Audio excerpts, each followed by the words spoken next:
بسم الله الرحمن الرحيم، والصلاة والسلام على أشرف المرسلين. قال تعالى: وقل اعملوا فسيرى الله عملكم ورسوله والمؤمنون. صدق الله العظيم.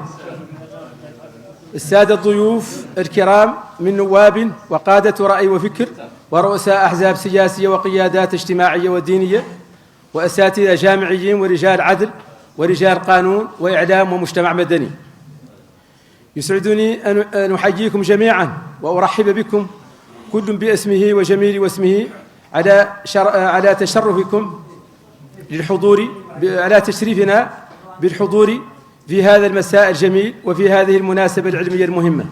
فمرحبا بكم وأهلا وسهلا، أصالة عن نفسي وباسم زملائي المؤسسين في مركز خير الدين للدراسات والإعلام والتنمية.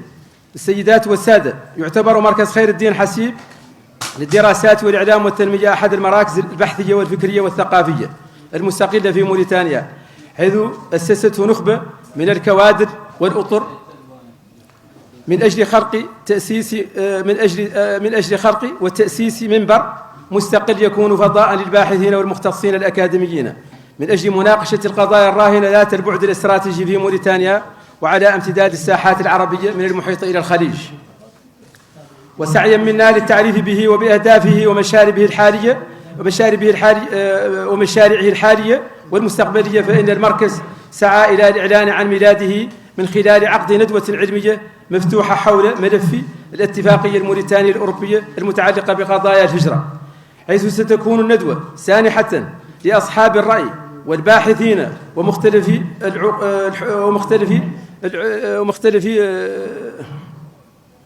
ومختلف العقول المعرفية لعرض الاتفاقية المذكورة على بساط البحث والتحليل من مختلف الأبعاد القانونية والاقتصادية والاجتماعية.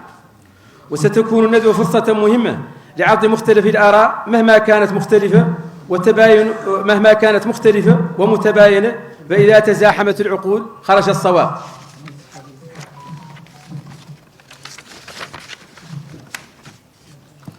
خصوصا أن هذه الندوة المنحصرة في تحليل وقراءة الإعلان المشترك بين موريتانيا والاتحاد الأوروبي حول الهجرة تكتسي أهمية استراتيجية نظرا لما واكبها من ضخ إعلامي غير مسبوق حول أبعادها ومضامينها وتأثيراتها الإيجابية والسلبية، كما أن هناك موقفا يرى أن هذا الإعلان أراد البعض تمريره مؤكدا أنه يخفي أكثر من مظهر، وبالتالي وهو شر مستطيل إلى غير ذلك مما تم الحديث عنه أياما متواصلة في الفضاء. كما أن هناك طرفا آخر يرى أن الإعلان هو مصلحة البلاد بعينها، وعليه فإنه من حق الرأي العام وعموم الشعب الموريتاني أن يعرف حقيقة هذه الاتفاقية كما هي دون تهويل أو خداع، وذلك هو الهدف من تنادي هذه النخبة لبسط الكلام حولها من كافة الزوايا.